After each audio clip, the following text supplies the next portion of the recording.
노인장기 요양이 많이 알려지긴 했지만 여전히 어디 알아볼 데 없어서 어떻게 해야 하나 하고 발을 동동거리는 분들이 계십니다. 주변에 물어볼 데가 있으면 여기저기 물어봐서 알아볼 수도 있겠지만 노인장기 요양이 낯선 분도 있고 막상 내 가족에 대해서 알아보려고 하면 막막하죠. 그래서 오늘은 노인장기 요양이 뭔지 말씀드리고 어떨 때 등급을 받을 수 있는지, 각 등급별 차이는 무엇이고 어떠한 서비스를 이용할 수 있는지, 본인 부담은 어떻게 되는지를 알려드립니다.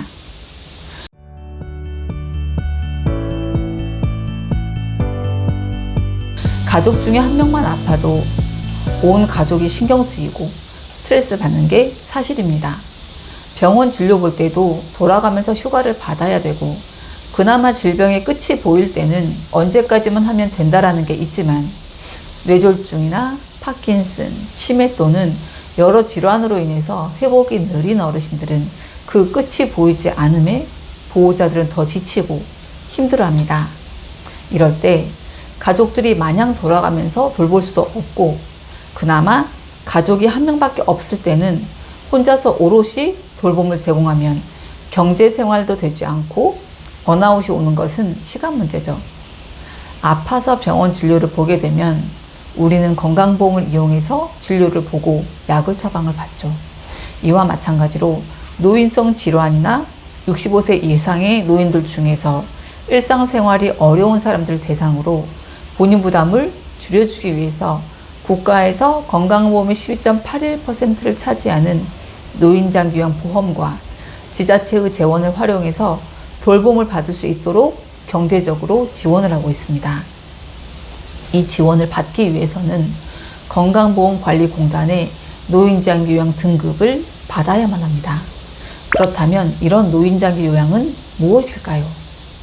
65세 이상의 혼자서 일상생활을 수행하기 어려운 대상자에게 요양보호사라고 하는 국가자격증을 취득한 노인 돌봄 전문 인력을 보내서 내 집에서 돌봄을 제공받을 수도 있고 어르신 유치원이라고 하는 주야간 보호센터를 이용하든지 아니면 요양원 등의 시설을 이용할 수도 있습니다. 그렇다면 65세 이하는 이용이 불가할까요? 아닙니다. 65세가 되지 않았다고 하더라도 치매나 파킨슨, 뇌졸중, 루게릭 등의 노인성 질환이 있는 분들은 이용이 가능한데 65세 이상이건 이하건 이 사업 자체가 노인 장기 요양보험인 만큼 6개월 이상 현재 상태가 유지될 것으로 보이는 경우에 인근건강보험관리공단을 통해서 노인장기요양 등급을 신청하면 한 달에 2번씩 있는 등급판정위원회를 통해서 노인장기요양 등급을 받게 되면 이용이 가능하십니다. 이 말은 골절이나 6개월 이내에 치료가 가능한 질환은 노인 장기 요양의 대상이 되지 않기 때문에 등급을 신청해도 등급이 나오지 않는 경우가 많아요. 따라서 골절이 있으면 3개월 후에 폐렴 등이 있어서 상태가 악화되어서 병원 입원 진료를 받게 되면 입원 시점으로부터 3개월 이후에 등급 신청이 가능합니다. 그리고 뇌출혈이나 뇌졸중 등은 급성기가 지난 증상 발생 이후 6개월이 지나면 등급 신청이 가능합니다. 등급 신청을 하면 한 달 이내에 결과가 나오죠. 등급 신청을 언제 해야 되는지 그 시기를 판단하기 어렵다면 가까운 건강보험관리공단에 문의하셔서 시기를 알아보셔도 됩니다. 물론 그 시기가 되지 않아도 등급 신청은 하실 수 있어요. 다만 등급이 안 나오게 되면 이의 신청하는데 2달 또는 처음 등급 신청하고 3개월이 지나야 재신청이 가능해지기 때문에 그 적절한 시기를 놓칠 수도 있어요. 따라서 문의 후에 적절한 시기에 등급 신청하는 것을 추천드립니다. 물론 다 등급이 나온 것은 아닙니다.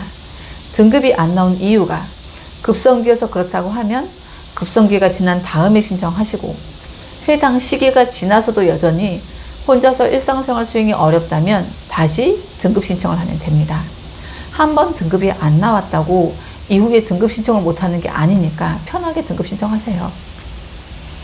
만약 등급이 나오면 1에서 5등급 또는 인지지원 등급으로 구분이 됩니다. 1등급은 와상 상태인 어르신, 2등급은 와상이지만 휠체어 이동이 되거나 혼자서 서 있을 수 있는 어르신. 3등급은 혼자서는 거동이 어렵고 부축 등을 통해서 거동이 되는 분들. 4등급은 지팡이나 보행기로 거동이 될 때. 5등급은 거동에는 장애가 없지만 치매 질환이 있을 때. 인지지원 등급은 치매 질환은 있지만 혼자서 일상생활이 어느 정도 가능한 어르신들입니다. 결론은 숫자가 적은 등급일수록 어르신의 상태는 힘든 분들인 거죠. 어쨌건 이렇게 해서 등급이 나왔으면 건강보험관리공단에서 전화나 문자로 등급이 나왔다고 연락이 오고, 등급이 안 나오면 결과 나오기로 한 날에 아무런 연락이 없어요. 등급이 안 나오면 우편으로 결과가 도착하거든요. 이렇게 해서 등급이 나오면 이후에는 어떤 급여의 서비스를 이용할 수 있을까요? 대략적으로 장기요양 급여를 말씀드리면, 장기요양 급여는 재가급여, 시설급여, 특별현금급여가 있습니다. 이 급여들은 중복 이용이 불가해요. 재가급여는 말 그대로 내 집에서 거주가 기본입니다. 집으로 요양보호사나 간호사를 불러서 이용하는 방문요양, 목욕, 방문간호를 이용할 수 있고, 그 외에도 어르신 유치원이라고 불리우는 주야간 보호센터도 이용이 가능하십니다. 또한 가족들이 여행 다녀오는 등 단기간만 맡길 때 이용하는 단기보호, 5등급 어르신들의 방문요양인 인지활동형 방문요양이 있고, 연간 160만원 한도 내에서 지팡이나 보행기, 휠체어, 침대 등을 구입 또는 대여할 수 있습니다. 다른 것은 시설급여이고 일명 요양원이라고 생각하시면 되는데, 9인 이하는 노인 공동생활 가정, 10인 이상의 어르신을 모실 수 있는 곳은 노인요양시설이라는 이름으로 불리우고 있습니다. 이러한 시설급여는 내 집이 아닌 해당 시설에서 거주하고 생활하는 것입니다. 그런데 섬, 도서벽지 지역에서 거주하는 분들 등 장기요양 급여를 이용하기 어렵다고 인정되는 분들한테 지급되는 현금급여인 특별현금급여도 있습니다. 이것은 매월 15만원을 지급받을 수 있게 되죠. 이렇게 이용 가능한 급여 종류가 다양해요. 어르신도 낯선 장소에 가면 그 환경 변화만으로 선망 증상이 올 수도 있고, 내 집이 제일 편하기 때문에 국가에서도 가능한 내 집에서 거주하는 것을 기본으로 해서 재가급여 이용을 독려하고 있습니다. 자, 그렇다면 등급에 따라서 이용 가능한 급여의 종류가 구분되어 있습니다. 1에서 2등급은 재가급여나 시설급여, 그리고 3, 4, 5등급은 재가급여를, 그리고 인지지원 등급은 주야간 보호급여를 이용하실 수가 있어요. 근데 그렇다면 5등급이나 다른 3, 4, 5등급은 아예 시설급여가 이용 불가할까요? 아닙니다. 3, 4, 5등급 중에서도 보호자의 돌봄이 어렵거나 이런 경우에는 시설급여를 이용하실 수가 있어요. 그리고 1, 2등급도 집에서 계신 분들이 계시기 때문에 재가급여를 당연히 이용하실 수가 있죠. 그렇다면 그 중에서 저는 저희 요기요양에 해당되는 재가급여에 대해서 주로 말씀을 드려보겠습니다. 국가에서도 가능한 재가급여를 이용하도록 독려하고 있는 상황이기 때문에 구체적으로 말씀을 드리면, 1, 2등급은 하루에 4시간의 방문요양을, 3에서 5등급은 하루에 3시간의 방문요양을 이용하실 수가 있고, 또한 소변줄이나 비관 튜브, 욕창 등이 있는 분들은 방문 간호를 이용하셔서 튜브 교체 등의 관리를 받을 수가 있습니다. 이렇게 시간이 정해져 있는 이유는 등급에 따라서 이용 가능한 월 한도액이 다르기 때문입니다. 2024년부터는 재가급여도 시설급여의 월 한도액만큼 늘린다고 하니 이용 가능한 시간이 지금보다는 훨씬 늘겠죠. 저희 센터에도 보호자가 출근하고 나면 혼자 집을 지켜야 되는 1등급 와상 어르신이 계신데, 보호자가 비우는 시간 딱 중간에 요양보호사가 출근해서 식사 및 돌봄을 제공하고 퇴근을 하면 한두 시간 동안 혼자 있다가 이후에 보호자가 퇴근해서 어르신 돌봄을 제공하는 가정이 있어요.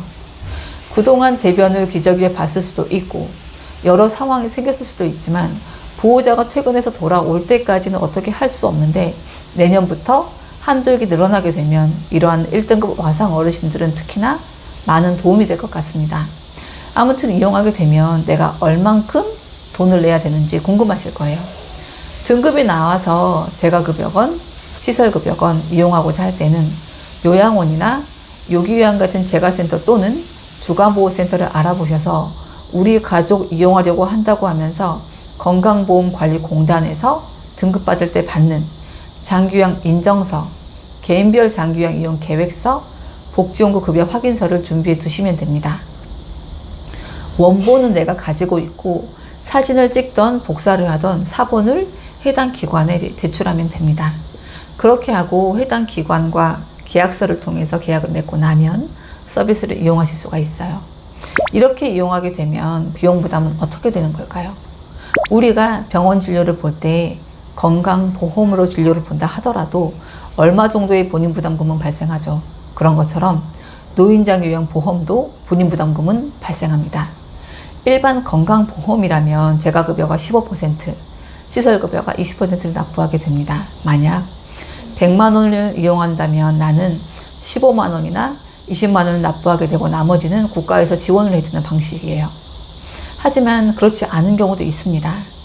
차상이라든지 본인부담 경감 대상이라면 6에서 9%의 본인부담금을 납부하게 되고 기초생활수급자 등은 지자체에서 본인부담금을 대신 납부해주기 때문에 자부담이 0원이에요. 보통 월 한도액에 맞춰서 최대한 이용했다면 20만 원 전후로 자부담이 있다고 보시면 됩니다. 이렇게 와서 돌봄을 제공하고 같이 은행 가고 얘기도 하고 어르신이 못하는 집안일도 도와주고 식사도 챙겨주고 병원 동행까지 해주니 어르신의 그림자처럼 붙어서 한 달 동안 돌봄을 이용하고 20만 원 전후로 납부하면 되니까 최저시급을 감안한다고 하더라도 너무나 좋은 제도죠. 집에 오는 인력이 아무나 오는 것도 아닙니다. 240시간의 교육을 이수하고 국가고시를 통과한 돌봄요양 전문 인력임은 물론이고 건강검진과 기타 노인이나 장애인 학대 등의 범죄 경력이 없는 사람으로 선별을 해서 오는 거기 때문에 개인적으로 알아보는 것보다 비용도 비용이지만 내 가족을 믿고 맡길 수 있는 전문 인력이 오게 되니 더욱 신뢰가 가죠. 복지용구를 구입할 때도 나는 앞서 언급드렸던 본인부담금 비율에 따라서 납부하면 됩니다. 다만 주야간보호센터나 요양원 등은 기저귀, 식사, 간식 등의 비급여가 발생되기 때문에 각 기관에 따라서 별도의 비용을 추가 납부하게 되죠. 이 비급여 금액은 정해진 바가 따로 없기 때문에 기관마다 차이가 발생될 수 있어요. 그리고 아까 말씀드렸던 건보공단의 3가지 서류 외에도 한 가지가 추가로 있습니다. 바로 이용 가능한 급여 종류가 안내된 용지입니다. 이 용지에 가족요양의 경우에는 60분인지 90분인지 단기보호로 이용 가능한지 방문간호 중에서 건강관리나 치매관리 등을 받을 수 있는지 등이 언급되어 있어요.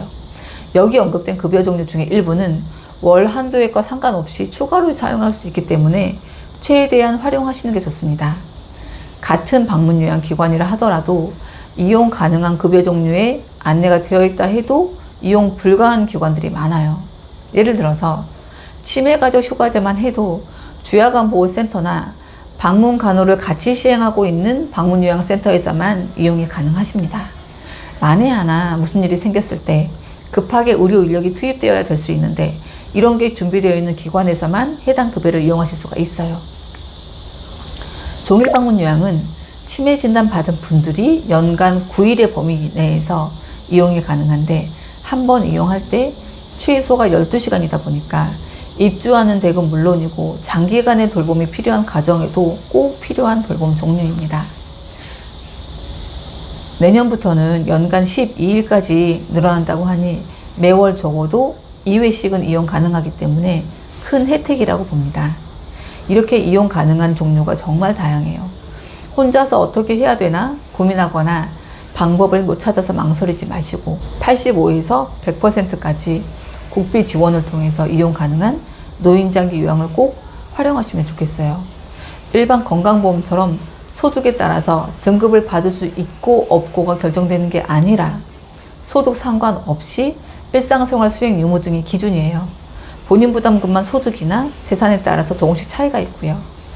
제가 만약에 나이가 들어서 몸이 불편해서 누군가의 도움이 필요한 상황이 생긴다면 적극적으로 이용하고 싶은 제도입니다. 가능하다면 재가급여로요.